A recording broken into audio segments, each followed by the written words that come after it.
공유 냉장고에 대해 들어보셨나요? 많은 지자체가 운영하고 있는 공유 냉장고는 누구나 음식을 채우고 꺼내 쓸 수 있는데요.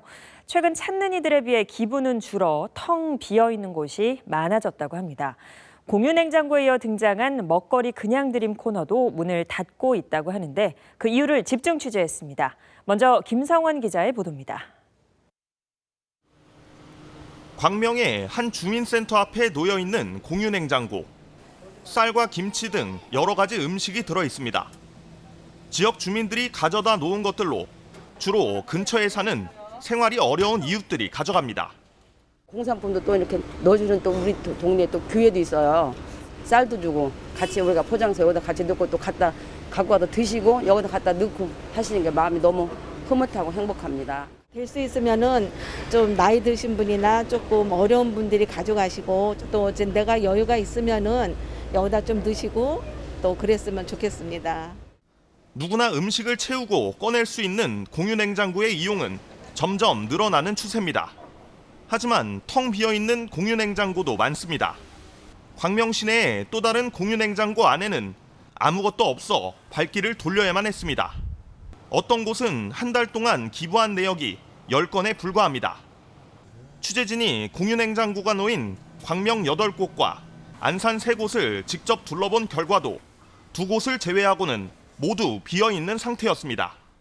이 냉장고의 경우 코드가 빠져 있어 아예 작동을 하지 않습니다. 의미가 퇴색된 채 무관심 속에 방치되고 있는 겁니다. 코로나 장기화 속에 취약계층 등 이용자는 늘었는데 기부자는 줄어든 것이 원인 중 하나입니다.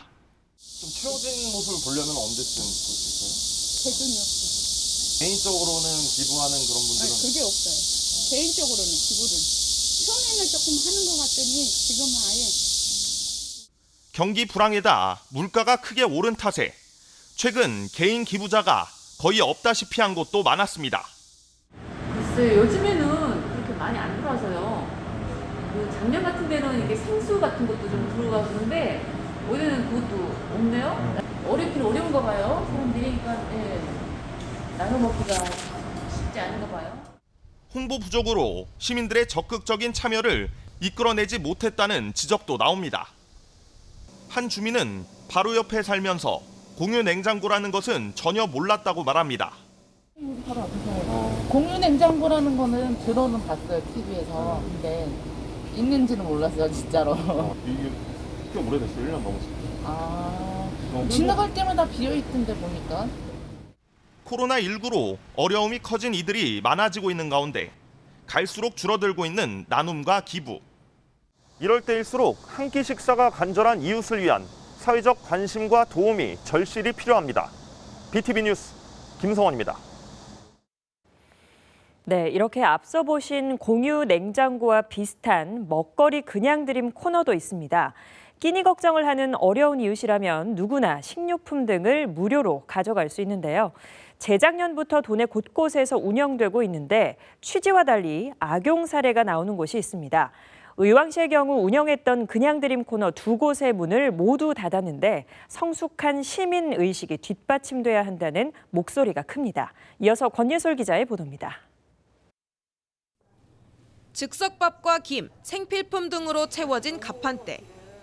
동네 슈퍼를 연상케 하는 이곳은 경제적 어려움에 처한 이웃들이 무료로 끼니를 챙길 수 있도록 마련된 먹거리 그냥 드림 코너입니다. 이용자의 신분을 확인하지 않기 때문에 부끄러움 없이 이용할 수 있다는 점에서 큰 호응을 얻었습니다.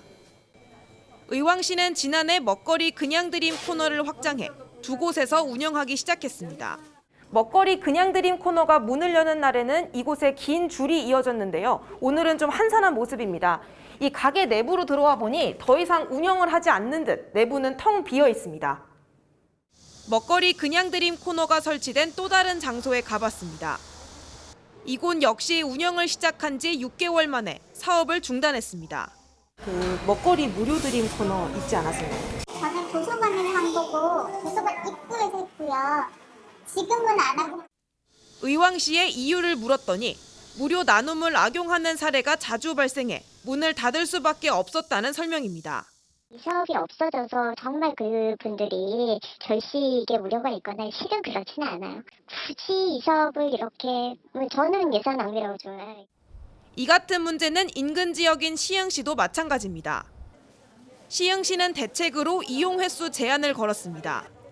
전화 예약을 통해 물품을 받을 수 있는데 이때 얻은 개인정보를 통해 최대 연 4회로 이용을 제한하고 있습니다. 시민의식을 가지고 이 사업 취지에 대해서 충분히 이해를 하시고 당신들이 판단하셔서 받아가야 될지 안 받아가야 될지 판단을 해주시면 좋겠지만 그게 아닌 분들이 왜 없겠어요. 있죠. 저희도 보면 보이긴 하죠. 복지 사각지대의 이웃을 위해서라는 따뜻한 취지로 시작됐지만 일부 악용 사례로 퇴색된 무료 나눔터. 한두 사람의 몰지각하고 무분별한 행동으로 이 나눔 무료 사업이 중단되지 않도록 성숙한 시민의식이 필요해 보입니다. BTV 뉴스 권예솔입니다.